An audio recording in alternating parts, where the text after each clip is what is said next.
So hello students, welcome to IFS। तो student देखिए, यहाँ पर एक और क्वेश्चन ले रहे हैं हम। EMT प्लस क्लासिकल मैकेनिक्स का ही क्वेश्चन ले रहे हैं।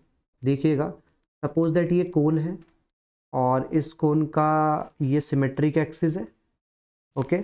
और ये पॉइंट है हमारा P, ये this point is P, okay, and this point is O, okay. तो आप एक चीज देखिए, यहाँ पर बोला गया है कि यह uniform current is flowing on the surface of this cone. Which current? Uniform current I.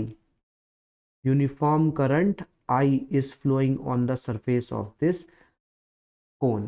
और इसकी स्लैंट हाइट आपको दे रखी है कितनी? L, और इसका रेडियस आपको दे रखा है R. ओके, सो आपको इसमें क्या निकालना है?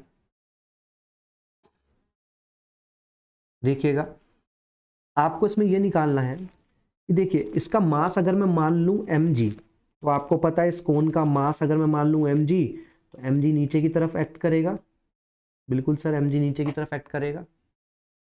और अगर मैं बोलूं कि इस तरफ हमने मैग्नेटिक फील्ड लगा रखी है हॉरिजॉन्टल डायरेक्शन में, तो आप देखिए, जो ये करंट फ्लो कर रहा है इस कोन पर, अगर मैं छोटी छोटी रिंग्स को देखूं तो उन छोटी छोटी रिंग्स में ऐसे ऐसे ऐसे करंट फ्लो कर रहा है, यानी कि वो एक मैग्नेटिक लूप की तरह से बिहेव कर रही है, यानी कि उनका मैग्नेटिक मूवमेंट है। और मैग्नेटिक मूवमेंट अगर मैग्नेटिक फील्ड में है तो टॉर्क लगेगी उस पर। तो मैग्नेटिक मूवमेंट की टॉर्क कैसे आएगी? म्यू क्रॉस बी, क्योंकि करंट ऐसे फ्लो कर रहा है तो ऐसे हाथ को कर्ल करिए, म्यू की direction I, mu cross B, तो इस तरफ लग रही है करंट।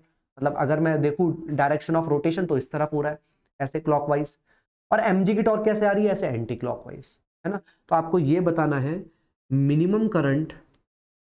अब आप क्या कर रहे हो? करंट को बढ़ाते जा रहे हो, करंट को बढ़ाते जा रहे हो। मैं आपसे पूछ रहा हूं कि वो मिनिमम करंट क्या होगा? मिनिमम करंट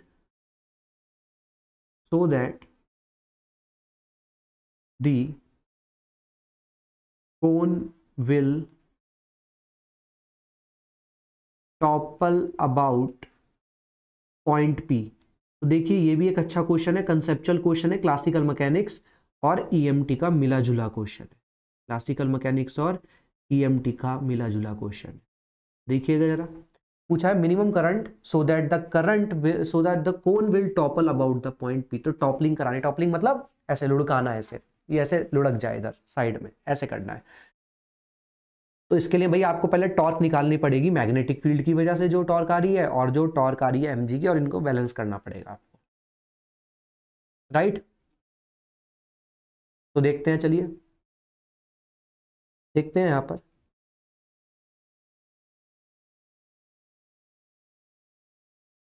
ओके, चलिए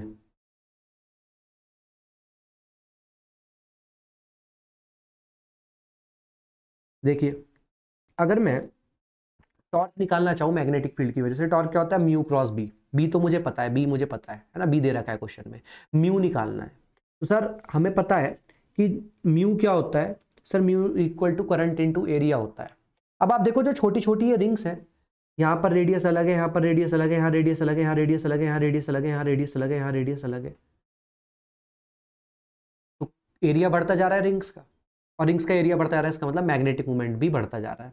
तो आपको क्या करना पड़ेगा? इंटीग्रेट। क्यों? क्योंकि जैसे जैसे आप नीचे आते जा रहे हो रिंग का एरिया बड़ा होता जा रहा है, ठीक है। तो आपको ये निकालना पड़ेगा। देखिए, सपोज दैट मैं यहाँ पर एक कोई रिंग कंसिडर कर लेता हूँ। सपोज दैट मैं यहाँ पर एक कोई रिंग कंसिडर कर लिया, और इसका रेडियस मैं मान लिया R, और ये मैंने मान लिया कि ये मैं x डिस्टेंस पर कंसिडर कर रहा हूँ O पॉइंट से, ओके। तो जरूरत पड़ेगी तो देखते हैं क्या क्या हमें यहाँ पर चाहिए। तो अभी फिलहाल मैं इस छोटी सी रिंग का डी म्यू लिख लेता हूँ, तो वो कितना आएगा? DI इंटू ए। एरिया कितना है इसका? पाई आर स्क्वायर। इसको इंटीग्रेट कर देते हैं क्योंकि मुझे टोटल मैग्नेटिक मूवमेंट चाहिए इस कोन का।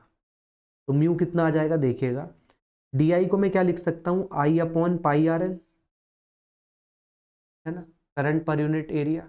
और वो छोटा सा एरिया कितना है जो जिस पर ये रिंग है? तो रिंग का एरिया कितना है सर? सरकमफ्रेंस इंटू उसकी थिकनेस dx। dx अगर मैंने x लेंथ ये मानी है O पॉइंट से इस रिंग तक की, तो ये छोटा सा इसका थिकनेस कितना हो गया? dx। छोटी सी थिकनेस कितनी हो गई है? dx हो गई, इंटू पाई आर स्क्वायर, है ना, इंटू पाई आर स्क्वायर। अब सर बात यह है कि जरा देख लीजिए इनमें से क्या क्या चीज हम बाहर ले सकते हैं। तो सर मैं इसमें से पाई को पाई काट सकता हूँ, तो ये एक पाई बचेगा, तो 2 pi I upon R L, और इंटीग्रेशन के अंदर 2 pi I upon R L, और इंटीग्रेशन के अंदर क्या आ जाएगा, आर क्यूब डी एक्स। ठीक है, 2 pi I upon R L R cube d x. अब बात ये आई कि सर ये आर और एक्स के बीच में रिलेशन निकाला जाए। तो देखो, अगर मैं देखूं कि ये दोनों ट्राइंगल आपको सिमेट्रिक दिख रहे हैं, ये बड़ा वाला ट्राइंगल और एक ये छोटा वाला ट्राइंगल, ये बड़ा वाला ट्राइंगल और छोटा वाला ट्राइंगल आपको सिमेट्रिक दिख पा रहे हैं यहाँ से, और बिल्कुल सिमेट्रिक हैं। अगर ये सिमेट्रिक हैं तो देखिए भाई यहाँ पर ध्यान से, मैं ये देख सकता हूँ यहाँ पर,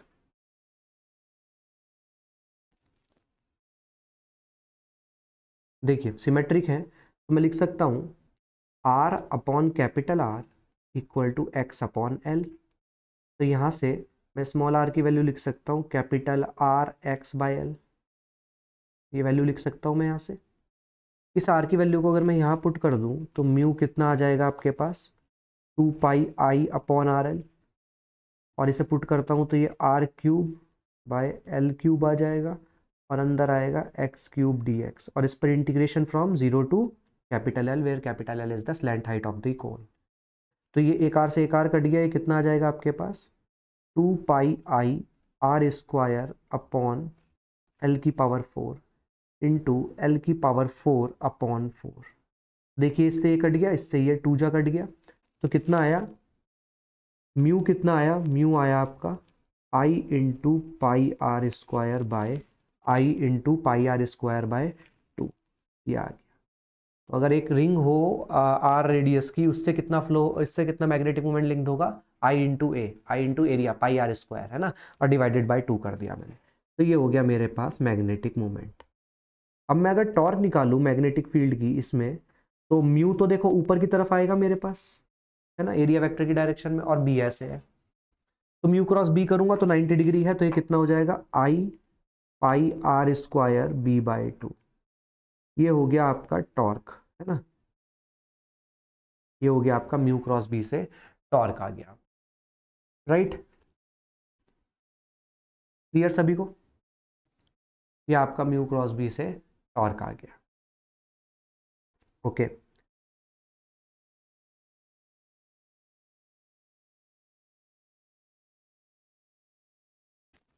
ओके, अब टॉर्क ऑफ एम जी देख लेते हैं। सर एम जी का टॉर्क कितना आएगा, एम जी का टॉर्क तो आसान है, एम जी नीचे लग रहा है और ये कितना है यहाँ से यहाँ तक आर, तो ये कितना हो गया एम जी क्रॉस आर, कितना हो गया एम जी इंटू आर। तो देखो दोनों को अगर मैं इक्वेट कर दूँ, देखो पी पॉइंट के अबाउट एम जी की जो टॉर्क है वो कैसे आएगी, ऐसे आएगी, और पी पॉइंट के अबाउट जो मैग्नेटिक फील्ड की वजह से जो फोर्स लग रही है म्यू क्रॉस भी, वो कैसे आएगी, ऐसे आएगी। एक क्लॉकवाइज एक एंटी क्लॉकवाइज है, दोनों को इक्वेट कर देते हैं।